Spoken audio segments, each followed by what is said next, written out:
Bismillahirrahmanirrahim. Assalamualaikum warahmatullahi wabarakatuh. Salam semangat, salam sehat, salam bahagia ayah bunda semuanya. Kembali lagi di channel King Edukasi, channel yang insya Allah akan menemani bunda-bunda dan ayah sekalian di rumah dalam belajar mendampingi anak-anaknya di rumah. Hari ini saya menyampaikan hal yang penting juga dalam belajar membaca. Apa itu?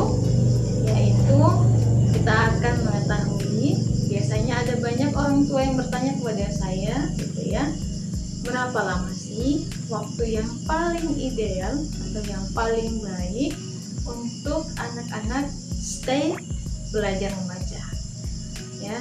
Jadi bunda bisa mensetel waktu, berapa waktu yang paling maksimal, yang paling baik untuk mengajarkan anak membaca di rumah. Selama ini saya yang menerapkan kepada anak-anak didik untuk belajar membaca waktu yang paling ideal, waktu yang paling baik gitu ya, setelah saya praktekkan adalah 30 menit. 30 menit efektif, saya biasanya bilang ya, 30 menit efektif. Jadi anak-anak ketika masuk di periode belajar, dari mulai menit pertama sampai menit ke-30 itu semuanya full kegiatan untuk pembelajaran membaca. Bagaimana caranya supaya anak-anak tidak bosan, tidak terintimidasi, dan juga tetap menyenangkan?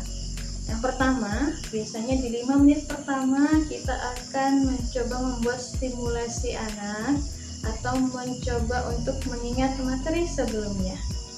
Tapi kalau masih materi pertama atau pertemuan pertama belajar membaca, anak-anak akan kita kenalkan dulu dengan materi dasar atau materi pertama, yang biasanya materi ini ringan untuk diterima anak.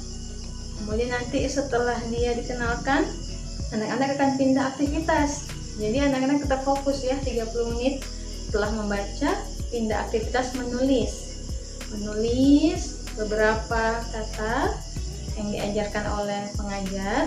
Setelah menulis, anak-anak akan membaca lagi untuk materi hari itu atau materi selanjutnya kalau sudah bisa. Kemudian setelah membaca, anak-anak kemudian akan diajak untuk bermain kartu. Nah, nanti masalah kartu ini akan kita bahas di video selanjutnya ya. Kartu ini adalah bagian-bagian materi, huruf-huruf yang sudah kita buat di dalam sebuah kertas, kemudian kita gunting dan kita bermain bersama anak. Ini sangat menyenangkan sekali dan membantu anak untuk mengingat lebih dalam materi yang hari itu kita ajarkan. Kartu kata ini bisa dimainkan bersama dengan pengajar ya, bermain tebak kata, bermain menyusun kata, dan bermain yang lainnya.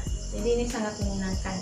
Setelah bermain, kita akan menulis, dan tadi di bagian menulis itu anak-anak ada stimulasinya. Jadi sebelum dia nulis materi hari itu, biasanya kita akan kasih stimulasi. Apa itu?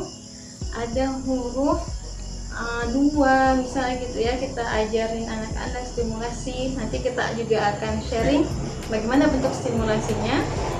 Kemudian setelah itu anak-anak pada periode pelajaran terakhir diingatkan materi hari itu, baru pembelajaran selesai.